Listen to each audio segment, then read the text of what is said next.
The road was almost empty, stretched long and quiet under a sky that was slowly losing its color.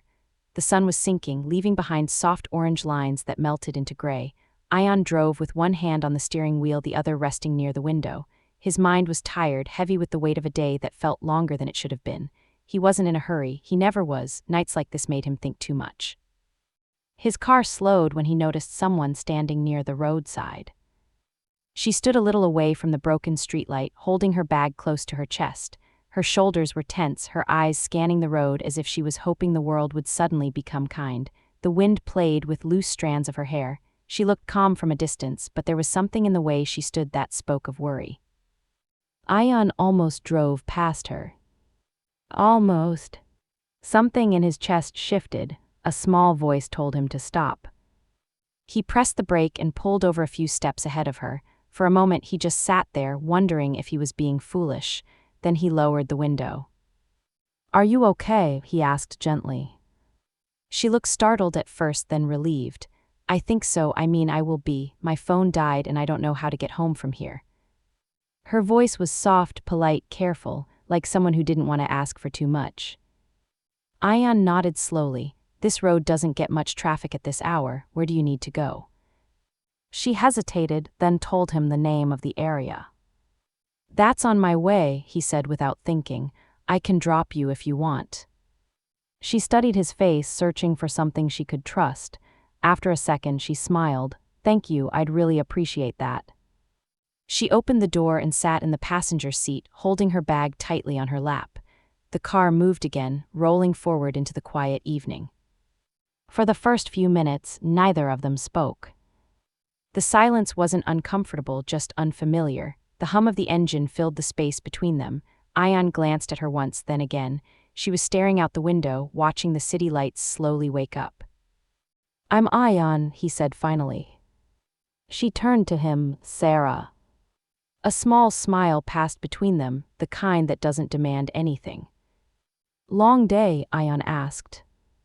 She let out a short laugh. "You could say that. I came back after a long time. Everything feels different." "Different can be good," he said. "Sometimes." She nodded, thinking, sometimes. They talked in small pieces, like two people carefully opening doors, about work, about how the city had changed, about the road and how evenings felt heavier when you walked alone. Their words were simple, but there was an ease between them, like they had known each other longer than they actually had. At one point, the car hit a small bump and Sarah laughed without meaning to. The sound surprised both of them. "Sorry," she said, "I don't even know why I laughed." Ion smiled. That's usually the best kind. As they drove deeper into familiar streets, Sarah started recognizing turns. "This area," she said slowly, "I think this is close." Ion looked at the signboard ahead and frowned. "This is my area too." She turned to him, confused. "Really?" He nodded. "I've lived here for years." The car slowed as they entered a narrow lane lined with quiet houses.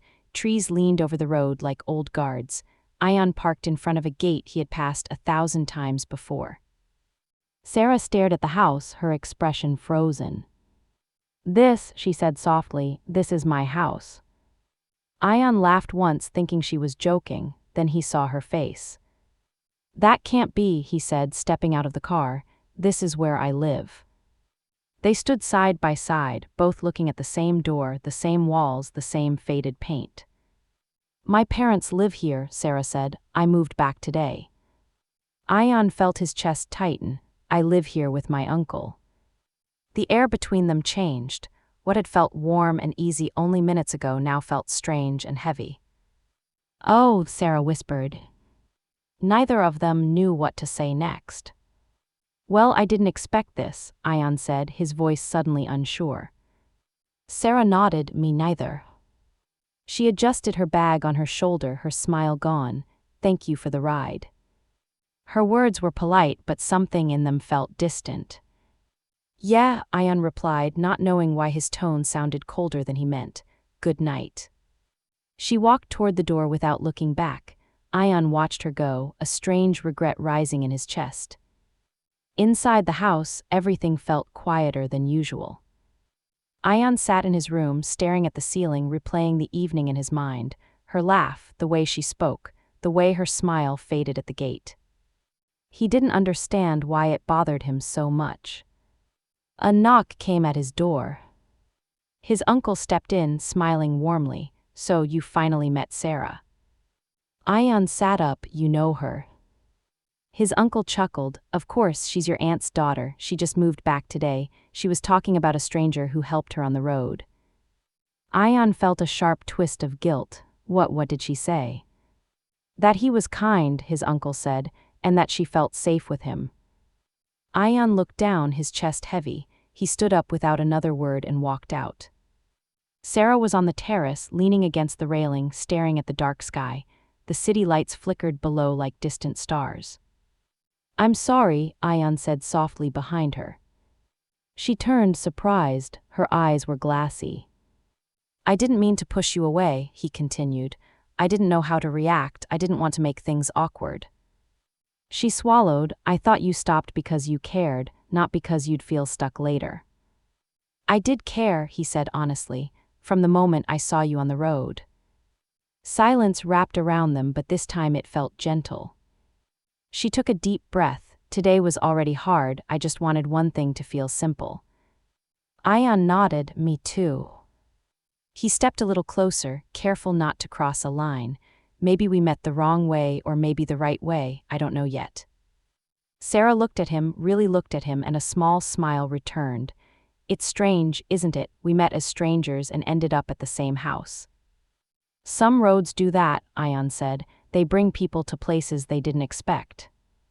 They stood there, not touching but closer than before. The night felt lighter somehow. Downstairs, laughter echoed faintly from the living room. Life moving on, gently, quietly. Sarah looked back at the sky. "I'm glad you stopped." Ion smiled. "So am I." And in that shared silence, something new began, not loud, not dramatic, but real.